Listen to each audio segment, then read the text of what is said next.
Assalamu alaikum wa rahmatullahi wa barakatuhu. Islamic or Sharia law.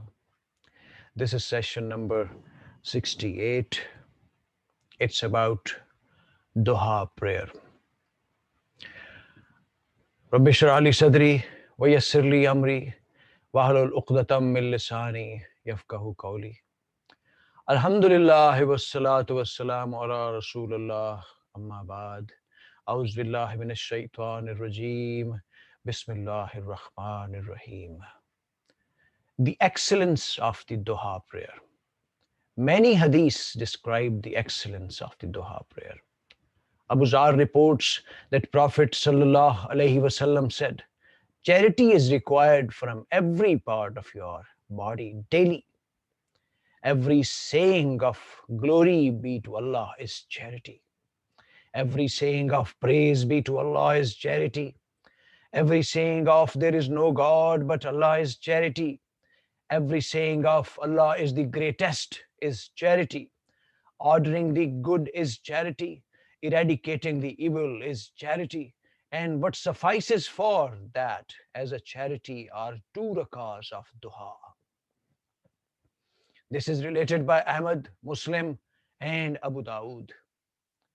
Ahmad and Abu Dawood record from Buraidah that Prophet ﷺ said, in a human body there are 360 joints, and man must make a charity for each one.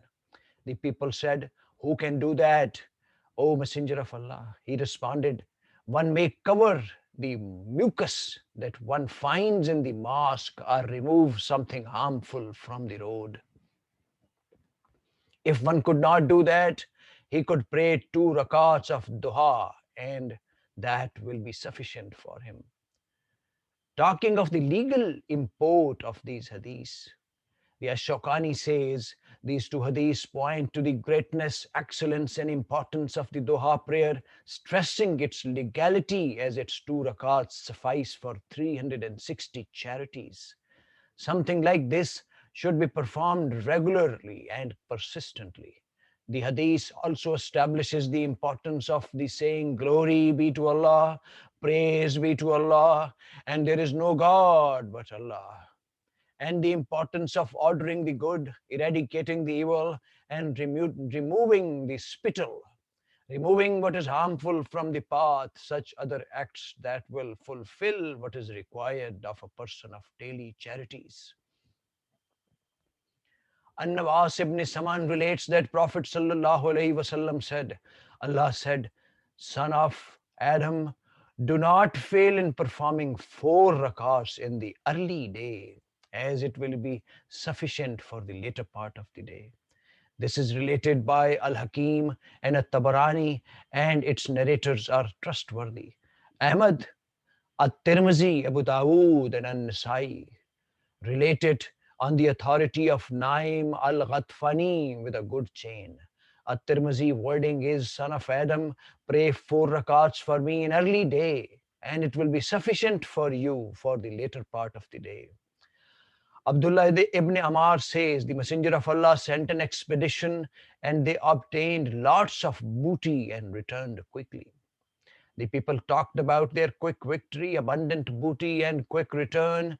At this, the Messenger of Allah said, "Shall I not guide you to the closer battle, a greater booty, or a quick return? Whatever makes wudu and then goes to the mosque to pray duha, that is the closer battle, better booty, and quicker return." This is related by Ahmad and At-Tabarani. Abu Yala has something similar to it. Abu Huraira says, "My friend, the Messenger of Allah, advised me to do 3 things: fasting 3 days of every month, praying the Duha prayer, and praying the Witr prayer before I sleep." This is related by Al-Bukhari and Muslim. Anas says, "During a journey, I saw the Messenger of Allah pray 8 rakat in early day. Whenever he finished, he said, I prayed my prayer wishing and fearing. I asked my Lord for 3 things, and he gave me 2 and withheld 1. I asked him not to put my ummah to trial by famine, and he granted that request. And I asked that they would not be overtaken by their enemies, and he granted that request. And I have asked that they not be split into groups and parties, and he refused that request. This is related by Ahmad, An-Nasai, Al-Hakim, and Ibn Khuzaimah, who clarifies it as Sahih. Salatul Duha is a prized prayer. Salatul Duha is a prized prayer, and whoever wishes to earn reward should pray it, while there is no blame upon the one who does not pray it. Abu Sa'id reports the Prophet ﷺ would pray Duha until we thought he would never abandon it. And he would abandon it to the point that was thought that he would no longer perform it. This is related by At-Tirmizi, who says it is Hassan. Anas relates that Messenger of Allah said, prayer in my mosque is equal to 10,000 prayers elsewhere, and prayer in the inviolable mosque is equivalent to 100,000 prayers elsewhere, and prayer in the battlefield is equivalent to 1 million prayers elsewhere. And what is more than all of that is 2 rakat by a slave of Allah during the middle of the night. This is reported by Abu al-Shaykh Ibn Hibban in Ibn Hibban in his work At-Thawab and Al-Munziri. In his book At-Targhib, what Targhib is also silent about it. Recommended time for the Duha prayer. The time for Duha begins when the sun is about a spear's length, about the horizon, above the horizon. It continues until the sun reaches its meridian. It is preferred to delay it until the sun has risen high and the day has become hot. Zayd ibn Arqam relates the Messenger of Allah sallallahu wasallam went to the people of Quba and they were performing duha, and he said, the prayer of devotion should be observed when the young weaned camels feel the heat of the sun. This is related by Ahmad, Muslim, and At-Tirmizi. Number of rak'ah for the duha prayer. The minimum number of rak'ah to be prayed is 2, as was mentioned in the hadith of Abu Dar. The most that the Prophet ﷺ performed was 8 rak'ah, whereas the most he mentioned was 12 rak'ah. Some people, such as Abu Ja'far at-Tabari, al-Mulami, and ar-Rawani, who describes to the Shafi school, says there is no maximum limit to the number of rak'ahs that one may perform for duha. Al-Iraqi says in the commentary on Sunan at-Tirmizi, none of the companions or followers are known to have restricted it to the 12 rak'ah. As-Suti agrees with it. Sayyid ibn Mansur records that Al-Hasan was asked, did the companions perform it? He answered, yes.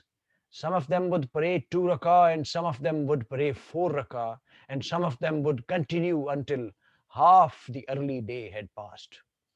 Ibrahim an-Nakhai reports that Al-Aswad ibn Yazid was asked, how many rakats are to be prayed for duha? He answered, as many as you wish.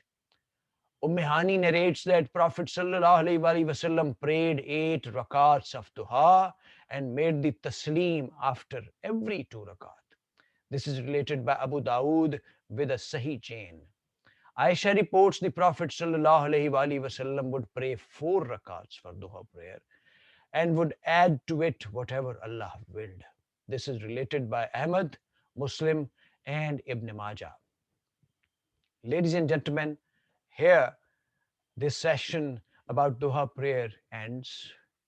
Inshallah, Fiqh Sunnah continues in the coming sessions.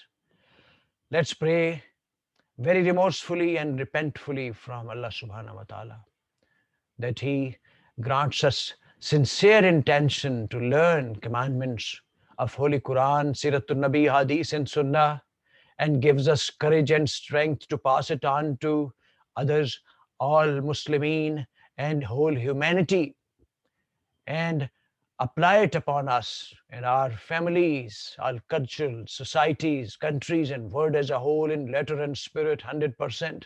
May Allah subhanahu wa ta'ala be our best guide and protector, and may He best do upon us what is best suited for us. Ladies and gentlemen, please take care of yourselves, your kith and kins, and your environment as a whole. Inshallah. Till next session. Allah Hafiz.